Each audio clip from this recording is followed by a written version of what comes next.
Hey everybody, it's Dan Francis. I'm the CEO of the Recovery Ecosystem, Orbit Recovery Platform. And I want to talk today a little bit about the idea behind the Streets initiative that RFK has been talking about, MAHA, Make America Healthy Again, and their approach to recovery. Because obviously he says he's got 40 plus years in it. There's a lot of people around this thing that really want it to work. Even so, the ideas that exist currently in the recovery industry maybe aren't the best ideas. And maybe there is something better. Maybe there's something that ties it together better. And I'm here to posit the idea that the Orbit Recovery Ecosystem is exactly that. So if you have a company that you want to jettison right on into this, you're sitting around thinking, what are we going to do with this stuff RFK is talking about? You can just, for no cost at all, enroll your organization, your practice, whatever you're doing, your sober living, right into the ecosystem and take off right now. Right now, you can do that. But we'll get to that later. First of all, I just wanted to offer some comments on what they're talking about, because addiction isn't just a medical issue. It's a disease of like isolation. And for decades, recovery really has been treated like a revolving door of short-term interventions that rarely address the deeper problem. People cycle through detox and treatment, not because they don't want recovery, but because the system itself is fragmented, incentive-driven, and disconnected from daily life. The families are often left out, communities are sidelined, and individuals are often sent back into the same isolation that caused the problem in the first place. And then sometimes they've had to walk away from jobs, careers, lifestyles, and step away from something for 4, 5, 6, 7, 8, 9 months. Step away from that. Is it there when you get back? Even if it is, it's radically different. It's radically different. So the recovery ecosystem was built to solve that gap by surrounding a person with continuous, coordinated support rather than episodic care. Through the Orbit platform, individuals engage all the time, daily, with structured recovery guidance. And structured recovery guidance is a really good thing to think about. Structured. It's designed in a particular way. In this case, we're following science, really deep science and neurobiology. We're guided all along the way by neuroscience.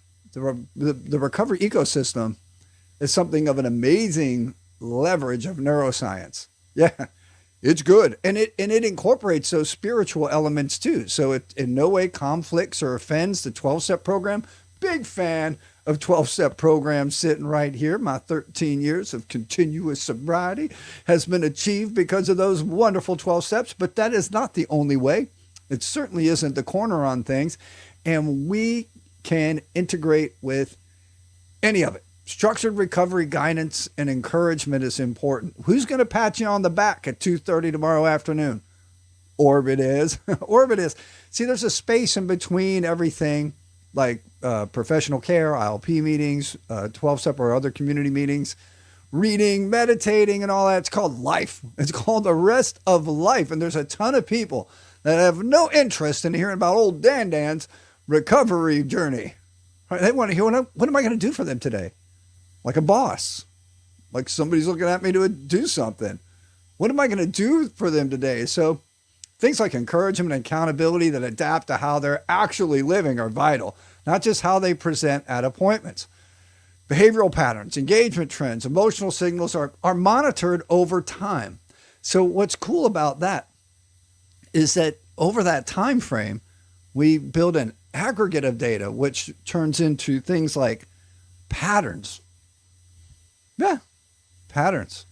And those patterns begin to be decipherable. That's such a word. We're going to decipher, an amazing act of deciphering, and look for trends that are similar to someone heading towards relapse. Yeah. Because it allows the ecosystem to recognize early signs of that drift long before use starts. When the risk increases, support doesn't restart from zero, it responds. Family members, sponsors, peer specialists, counselors, and other trusted community supporters, those certified peer specialists, can all be connected. Remember, the connection's the key thing. And you're wondering, but is AI going to disconnect them? No, not at all. It's going to be used to connect them and disseminate the information that is objective, correct, and what matters. Not catching me like at 1 this afternoon. And I'm like, yeah, things are good today.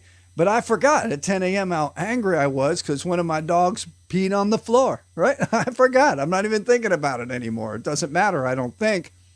But it might have been a little nick in the cement of my recovery. Could have been. You know, the 12-step people say resentment's the big problem, right? Could have been. Could have been. So when we connect everybody, all these different people, sponsors, mentors, CPS, all the different levels of certified counselors, all the different levels of professional licensed care providers, all of them. And they can see this data in a cultural and contextual thing pertinent to their position, and that they can see it in terms and terminology of their position. You know, like a psychologist can get a soap note written. Yeah, about me based on the ecosystem. Yeah, that kind of stuff. When you get that type of continuity, it's deep and meaningful and impactful. And when the AI tells itself, hey, this is what's going on with Dan, it can then create the coursework for me in my life, in my situation, and it's going to arrive in my telephone where I'm already subconsciously engaged 24/7. Yeah. I walk out of my appointment, and I mean, some of it's stuck. You know, you might have provided me some interesting insights. Maybe I just was blown away by a handful of things, because that definitely has happened for me. But that Effingham curve, right? A week later, I forgot most of it. Unless it's in the ecosystem where I was drip, drip, drip, reminded of it over and over again for the course of a week. So when we connect all these support things through a shared framework that allows each to play their role without working in isolation or duplicating effort, it extends this ecosystem by ensuring access never ends where finance become a barrier, connecting individuals to sponsored recovery support and vetted community resources so momentum is not lost at the moment that matters the most.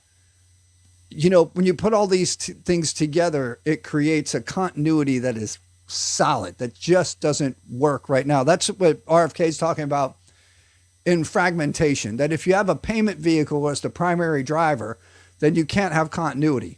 It just is the way it is. You simply can't have continuity. If you're in a insurance-based recovery program and the insurance no longer approves of you being there, it had zero to do with your health status or your need for them, and you're dropped off into a set of circumstances that have nothing to do with that program. So even assuming that it was ideologically aligned, even assuming that, you know, you go to a sober living or you move back into a household that's super supportive or whatever the case may be, or one that's not, even if that's true, the ability to go from the intensity of an inpatient or a residential situation back into the world can be disastrous. We don't have any skills when we walk out of those things. We don't know what we're doing. We have some ideas, you know, we've been told some things. And then, you know, in sober living, we're just encountering a bunch of people that are kind of at that same level. You know, we have no problem saying when you put people in jail, they just become better criminals. And well, you know what I'm saying about sober living, and it's a problem. It's a real problem. But with the recovery ecosystem, that problem is augmented drastically. We can't eliminate that problem. People need sober living facilities. It's just the true thing. We can make a big difference on their experience there. So the continuity, recovery that follows a person right into their real life across all their different environments, and through moments of secret stress, it doesn't disappear in between appointments, is what the recovery ecosystem does. Early intervention. So, you know, early intervention matters. And as your behavior changes, just take on this for a second.